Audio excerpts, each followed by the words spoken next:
Good afternoon, Middle Class Summit attendees. Would you put your hands together for yourselves? My goodness. You have hung in there with us all day, and some have had to leave, but guess what? Because you stayed, you get a car, and you get a car. Okay, I'm just kidding, Newton, just kidding. Super excited to be here. Thank you so much for the introduction, and we do get the privilege of bringing it all home, and what an awesome time we've had, right? Oh my goodness, so many gems, so much content, and listen, if you haven't had a chance to sow into that Cash App, because you know we've gotten more than we put into this conference. You need to do a Cash App donation for today, okay? That was a plug. I just wanted to put that in, because really, I personally am a product of OIC. I was a student in OIC, so like a couple of decades ago, right? And so it works. It really, really does work. So we're thankful for all that has happened today, and I have an incredible team that's going to speak with you all this afternoon about contributing factors. And one of the things we wanted to do before we got started was to kind of share a definition, if you will, of what middle class is. We've been talking about it, right? But just to frame our discussion today, so I want to just share a definition with you. And it's interesting because the Pew Research Center defines the middle class as households that earn between 2/3 and double the median U.S. household income, which was $65,000 in 2021. That sounds like a lot of money, right? According to the U.S. Census Bureau. And then the middle income is made up of people who make between $43,350 and $130,000. Being able to afford, this is the basic definition, being able to afford basic needs, specifically true affordable housing, okay, without it consuming all of your income. Okay, being able to have savings, ideally a minimum of 2 to 3 months of your monthly expenses, and able to provide not just eating, healthy eating, versus fast food as a necessity because you can't afford otherwise. So those are some of the basic tenets of being in the middle class. And so that's what we're talking about today. That's the aspiration, and there are those that are there. So we want to maintain our placement there. And if we're not there, we want to talk about how we get there. And so these incredible team of professionals here are going to introduce themselves and tell you about the organizations that they work with and what they're doing toward contributing to the middle class and the sustaining, not just contributing to being there, but sustaining that place there. So I'm going to start right here to my right and your left and ask my colleague to introduce herself. All right. Good afternoon, everyone. Sandra Vesey-Einhorn. It is an honor and pleasure to be here today. I serve as the Executive Director of the Coordinating Council of Broward. The Coordinating Council is made up of CEOs and senior executives across business, government, and nonprofit that collectively represent the largest health and human service stakeholders and funders in the county. So together we work on the macro issues that impact Broward County residents, namely housing, homelessness, mental and behavioral health, public safety, and education. Thank you for having me. Put your hands together for Sandra, please. Thank you so much. Absolutely. Hello, everyone. I'm Tara Williams, and that is a name change because I recently got married. Love you, babe. So, but I have the honor of serving as director of Broward County's Department of Human Services, and so we provide through either direct service or through partnerships with community agencies a variety of social services and human services to the residents of Broward County on behalf of the county. It's great to be here. Thank you. Put your hands together for Tara. Cindy. Hello, diehards. I am so impressed that you are still here. So I am Cindy Ehrenberg Seltzer. I'm the president and CEO of the Children's Services Council of Broward County. For those of you from Broward, thank you very much for having the wisdom to vote us into existence. We are now 21 years providing the leadership, advocacy, and resources necessary to enhance children's lives and help them to grow into healthy, productive adults. And I have been the CEO since its creation, and every day I wake up trying to figure out how we can best help our children and their families succeed in life. Awesome. Come on, put your hands together. We're celebrating this afternoon. Good afternoon, everyone. I'm Beatrice Louis Saint. I'm the president of the Florida State Minority Supplier Development Council. You can call us the council. We help Hispanic, Asian, African American, and Native American owned companies to grow. We're part of a national organization. We're headquartered in Miami, but we cover the entire state of Florida. We have the distinction of having one of the largest black-owned firms certified with us. How many of you drink Coke? Well, Coke Florida is owned by Troy Taylor, a black man, and over $1 billion in sales. How many of you have heard of Mass Tech? They're the first publicly traded company that is minority controlled, started by a Hispanic gentleman that came from nothing and grew a company that his son Jose is growing to one of the top companies in the United States and now on the Fortune 500 list. We help companies develop and grow. We have our own loan fund. We're happy to say we're the SBA 7J provider. This week is government contracting week, so those that are interested in learning how to do business with government, we have a TAP program. It's a technical assistance program where we help companies with building their capacity but providing them the guidance that they need to grow. And I'm excited about sharing the importance of entrepreneurship, but particularly with minorities. Thank you. Awesome. Come on and put your hands together. How exciting. And then Pastor Lomax. Good afternoon, everyone. Good afternoon. Okay, thank you. My name is Wayne Lomax, and I serve as lead pastor of the Fountain Church in Miami. Thank you. Miami Gardens, Florida. Our church was birthed in the city of Pembroke Pines. We have a great affection for Pembroke Pines, but we left Pembroke Pines after 12 years and relocated in Miami Gardens, and it has provided for us an opportunity to address community issues in a different way. In addition to leading the church, we have a couple of other entities that we serve. First, Youth Development Institute that does all of our community service work in our community, partnering with schools and also identifying specific communities that we serve. We changed our strategy some years ago from trying to serve everybody to focusing in on a specific area of Miami Gardens and providing service to the residents that live there. And the third entity that has been birthed out of our church has been the Fountain Endowed Legacy Scholarship Fund, which our church recently sold a seed of $100,000 into that fund, and the goal is to endow it at $1 million to provide scholarships for students who live in that community. Wow. Come on and celebrate that. So what we're going to do is we're going to kick off with a question, but I'll tell you what, we had some preliminary discussions, right? And let me tell you about this panel. They're going to keep it real, okay? Say keep it real. They're going to keep it real, okay? So I'm going to start with a question, and usually questions come from that, but I'm going to share it, and then I want all of you, if you'd like to jump in and respond to this. What are some bold goals and or innovative strategies around economic mobility being done in other areas of the country or the world that you would like to see incorporated here in South Florida? I'd like to take that question. Unfortunately, some people think that the middle class is dead. I read an article yesterday that said that people that were making $250,000 were living paycheck to paycheck. So imagine living in South Florida where things are so expensive and inflation. But I'm here to share that entrepreneurship is a pathway to wealth. 76% of self-made millionaires in the United States are business owners. And I heard earlier we can't glamorize it, but there are some strategies that could work. It's okay to talk about diversity, equity, and inclusion when it comes to money, okay? And those of you who run not-for-profits, those of you who are making decisions about what you buy and who you buy from, do they look like women? Do they look like minorities and other people? We need to support our own, and that's okay.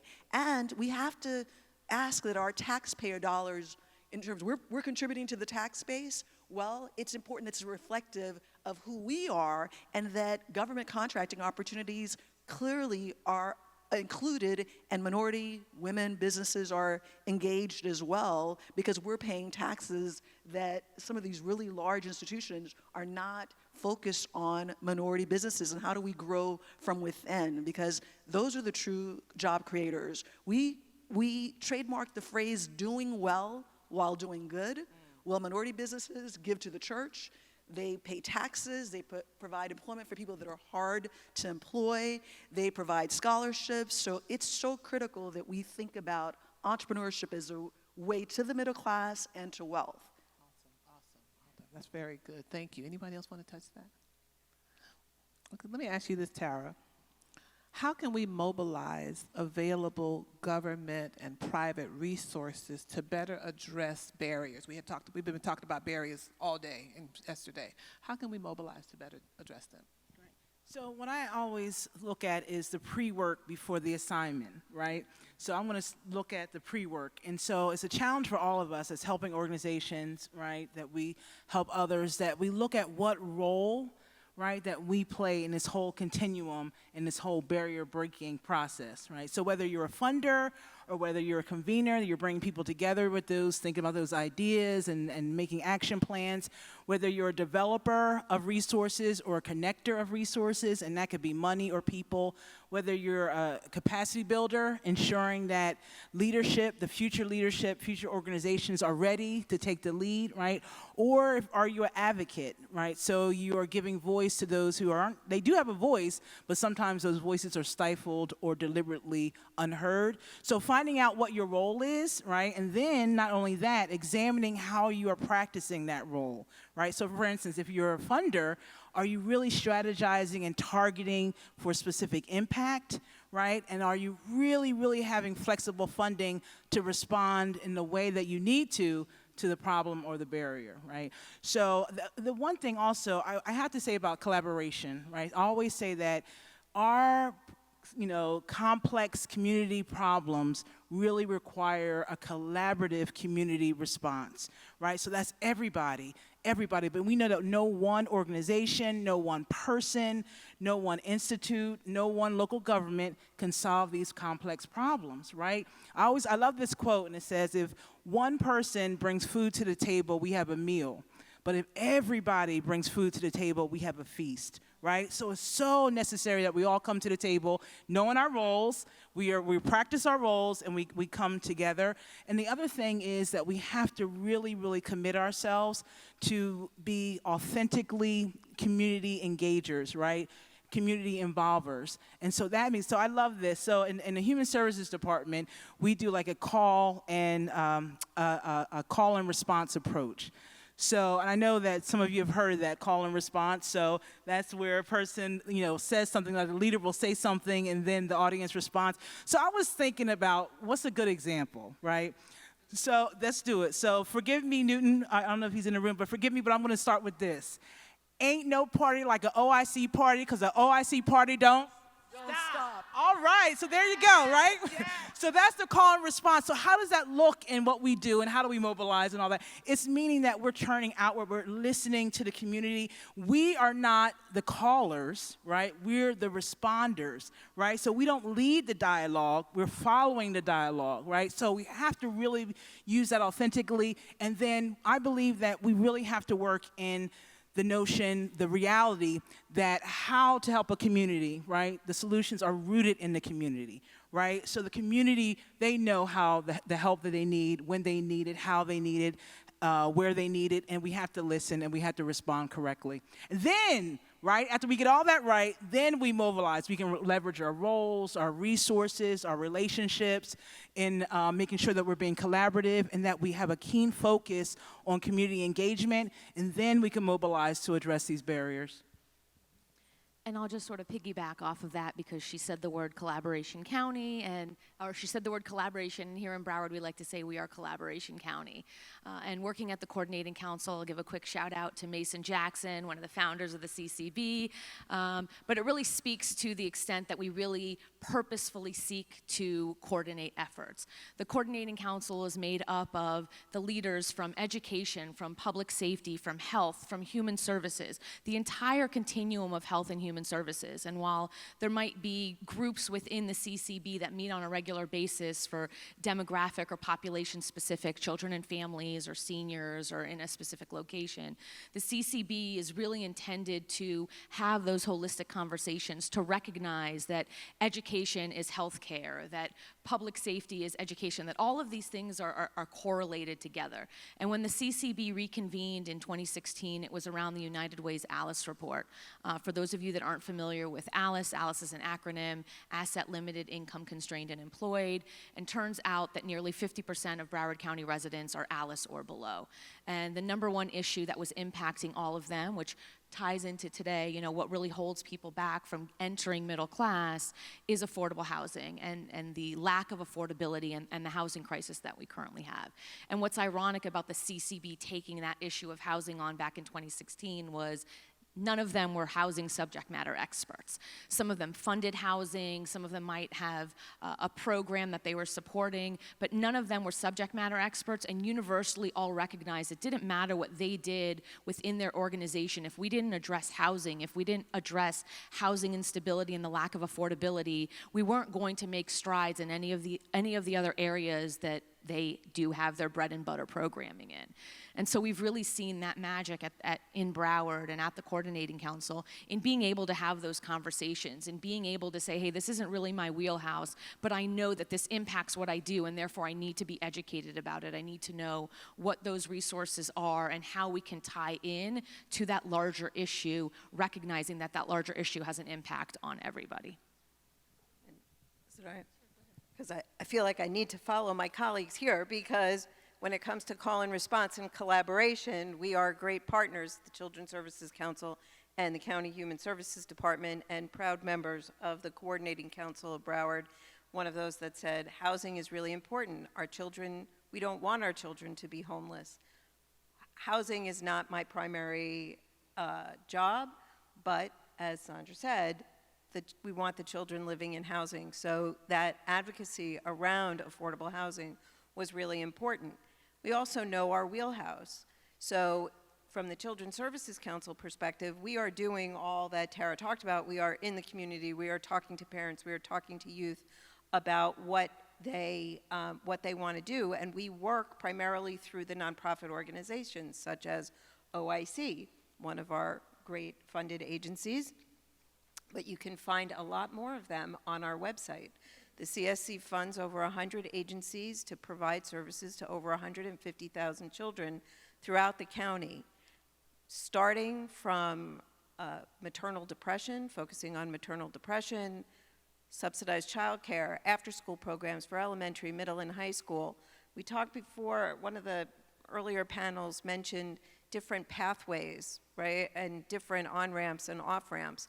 Well, for children who've had a brush with the law, we fund diversion programming so that that doesn't have to divert them from they don't have to be derailed from becoming part of the middle class because they did something stupid in childhood. Speaking of call and response, how many of us did something stupid in our childhood? I would bet pretty much everybody, even those of you who didn't raise your hand, all right? There's different gradations to stupid stuff. Some people get picked up by the police for the stupid stuff, and they should be able to find a way to make restitution to those that they harmed and to make their way back without it destroying the rest of their lives. For families to not be torn apart because of poverty, so we have family strengthening programs.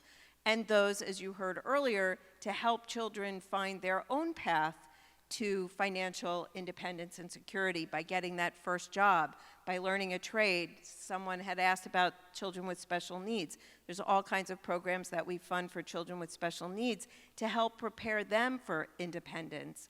So how does that help your middle class family?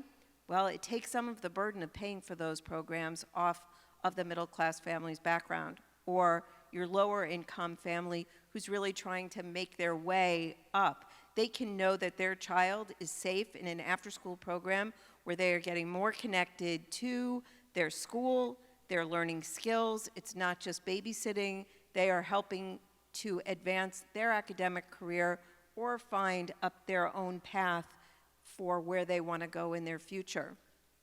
I was joking before, but I do have here family resource guide and our funded programs directory. I hope you'll check out our website if you need to know more about services for kids. I want to jump in here because when we talk about the middle class, depending on where you start in life, the middle class can be easier or more difficult to actually penetrate. My focus in terms of the work that I've done over the past 25, 30 years in our church, I've served two communities. I've served a community that was primarily suburban, and I've served a community that's primarily working class or maybe persons who are at the lower end of the economic scale.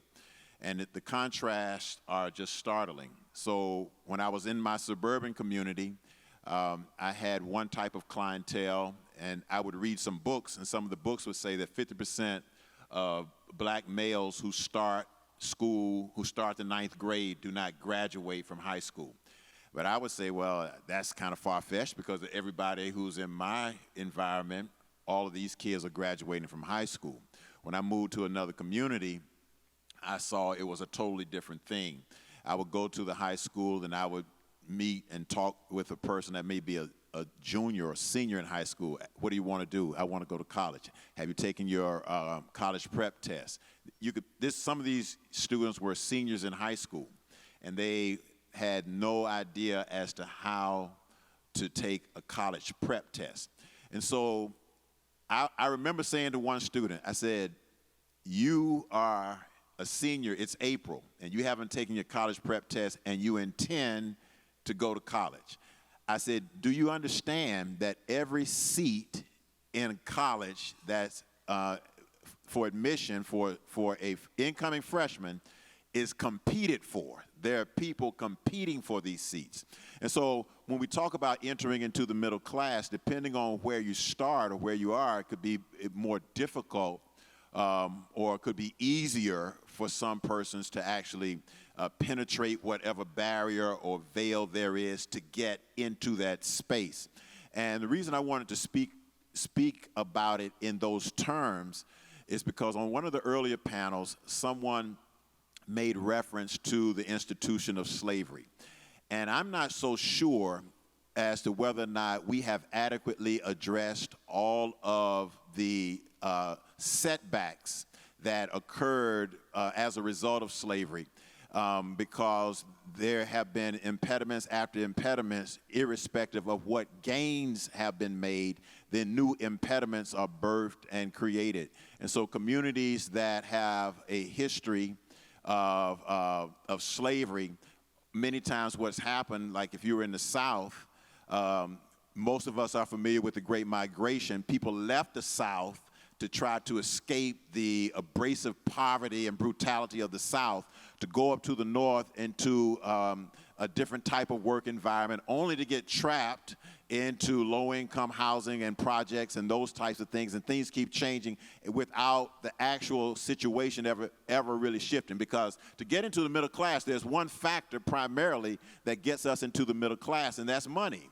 And so what the statistics say is that the wealth of black people, and I will speak specifically descendants of American slavery, has not changed very much at all since 1863 Emancipation Proclamation or 1865 when the Civil War ended. So if the economics of the black family has not changed very much, particularly I'm talking about descendants of American slavery, and if economists are saying that the wealth gap between African Americans and particularly white Americans is widening, then the probability of being able to penetrate and get into the middle class becomes extremely difficult to achieve. And I think when we start working with populations, in my world, in the preacher world, we have a term where we say we have to speak all the time to different kinds of audience. So we say you have to be able to exegete your audience, which is just a term to say you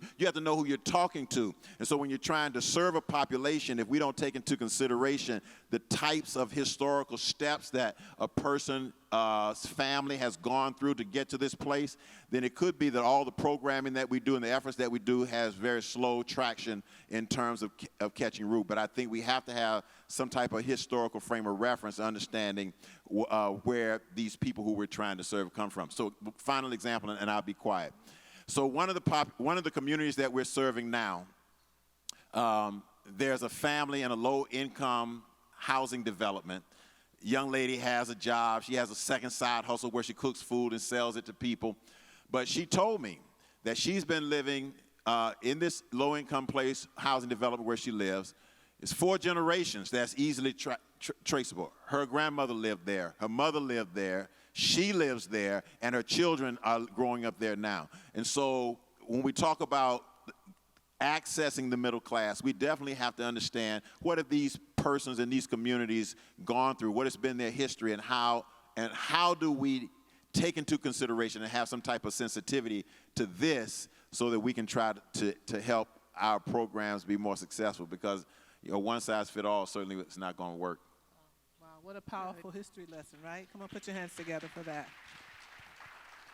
So we've just shared a lot, and we've heard some themes recurring about collaboration and the wealth gap and how to close it. Beatrice, let me ask you, how should new and old entrepreneurs interact with your organization so they can work toward closing the gap financially?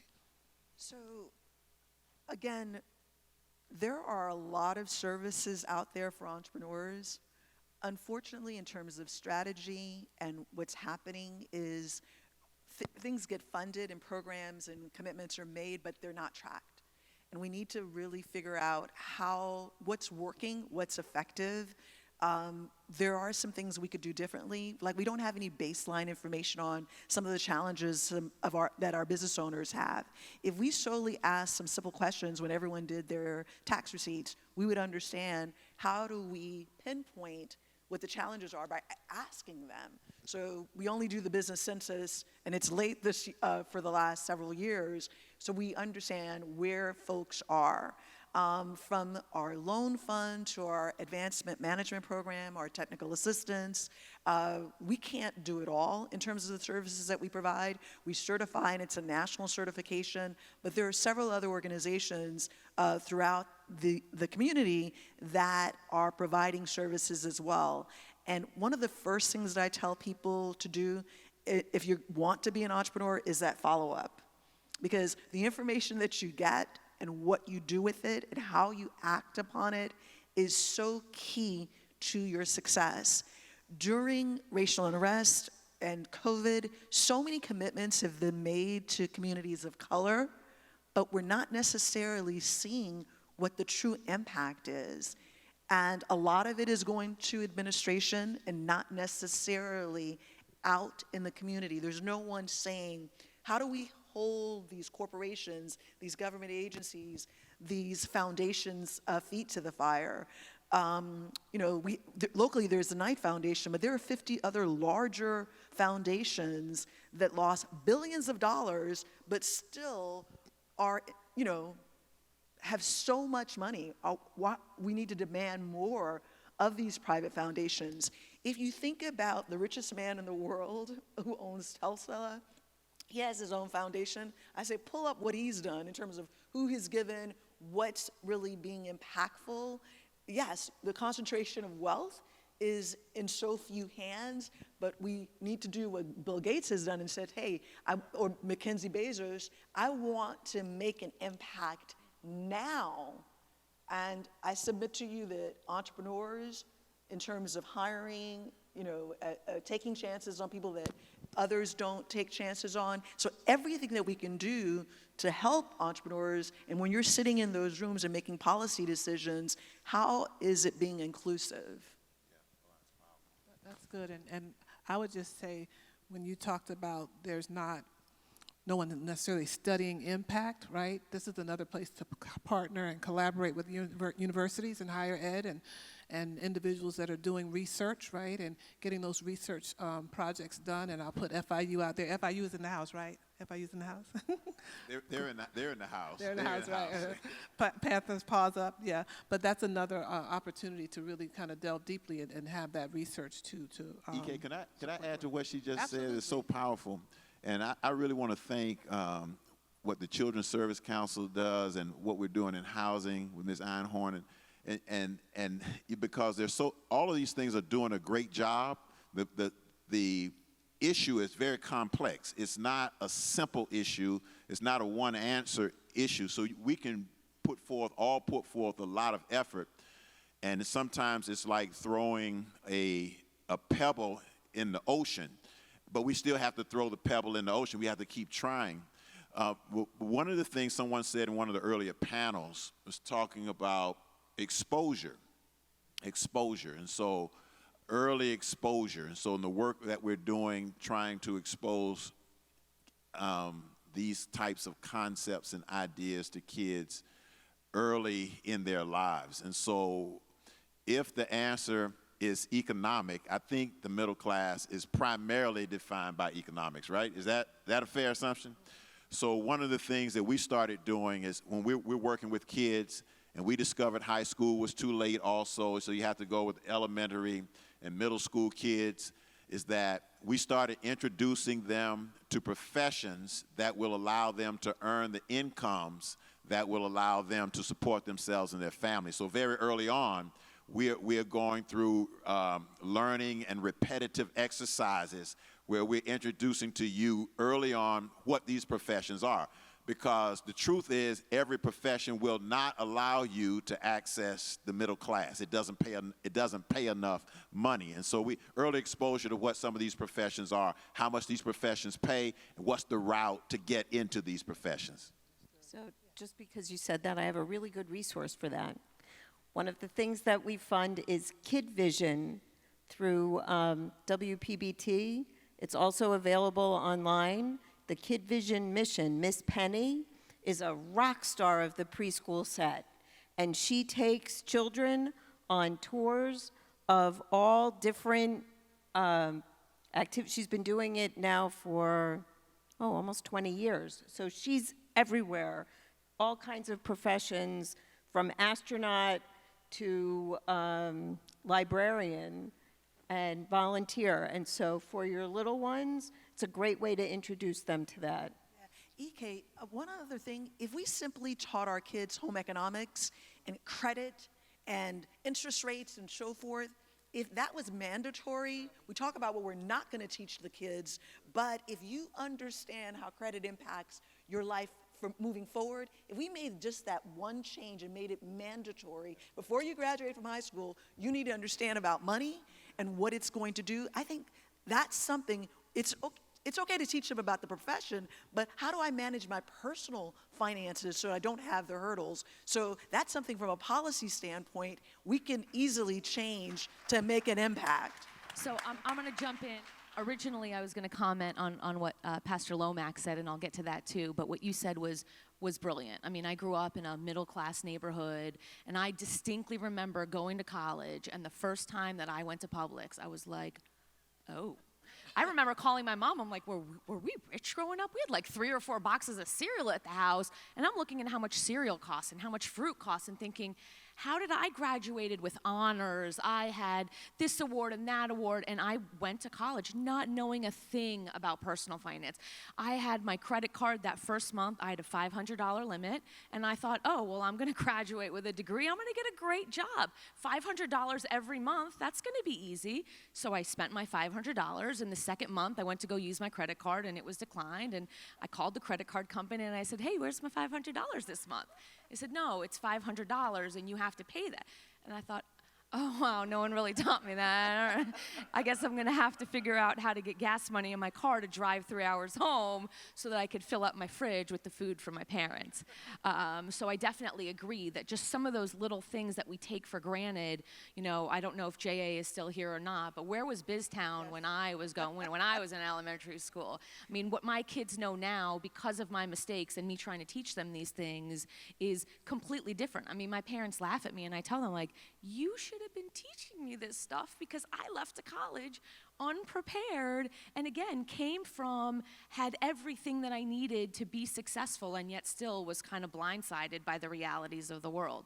But touching on what Pastor Lomax said, you know, what I really appreciate about our panel, and when we had our conversation as a group, we said, we got to tell Newton, like, we can't, an hour for contributing factors, that's not enough. Like, he needs a whole new summit just to have this conversation. And I say that because we live in a world of hashtags, and we live in a world of, you know, these bites from the media and these memes and these simple things. And I like to tell people the only word that I say more than affordable housing is nuance. You know, we always take for granted how nuanced these conversations are, how nuanced these situations are. Not that I mean to criticize our elected officials that spoke earlier today, but many of them touched on the American dream of home ownership, right? Because we've always thought, you know, we've always associated owning a home with the American dream and that being middle class. In Broward County, less than 8% of households can afford the median priced home. And so often when I hear from elected officials talking about home ownership, I say, hey, wait a minute, you have to afford where you rent before you could become a homeowner. So while you might be focused on home ownership, that's like 3 steps away. You know, people are working 2-3 jobs and barely able to afford their rent, praying that they're not gonna get, you know, a notice slipped under their door from their landlord saying that rent is going up, because those 2-3 jobs that they're working is not going to cover that increase in rent. And if you're barely making ends meet, if you're 1 paycheck away from homelessness when you're renting, how are you gonna be able to get to that next step? You know, entrepreneurship takes more than risk. It takes having a certain comfort level of income. You know, my husband's an entrepreneur. We own laundromats, and I remember when we first went into that business, man, I can't even tell you, forget going out to eat. There was no talk of vacation. We didn't have cable in our house. I mean, we were living basic because we were scrimping and saving everything that we had in order to take the leap into entrepreneurship, in order to ensure that we had the resources available that were going to help us be successful, knowing that if we failed, there was no safety net for it. There was no one that was going to come bail us out. So I think so often it's really important to just recognize that all of these conversations, housing, entrepreneurship, education, all of these things are incredibly nuanced. They can't be taught on, you know, TikTok or whatever social media it is. It can't be taught on a half-hour news program, not even in an article, or what you see on Facebook and you share. These are incredibly nuanced conversations, and the only way for us to really take those steps forward is to have these conversations, to speak to people that have differing opinions from us, to speak to people that live in ways that we never thought possible, and to really associate that with what the next step could be based on a very nuanced world with very nuanced conversations and that global recognition that at the end of the day, we all want the same thing.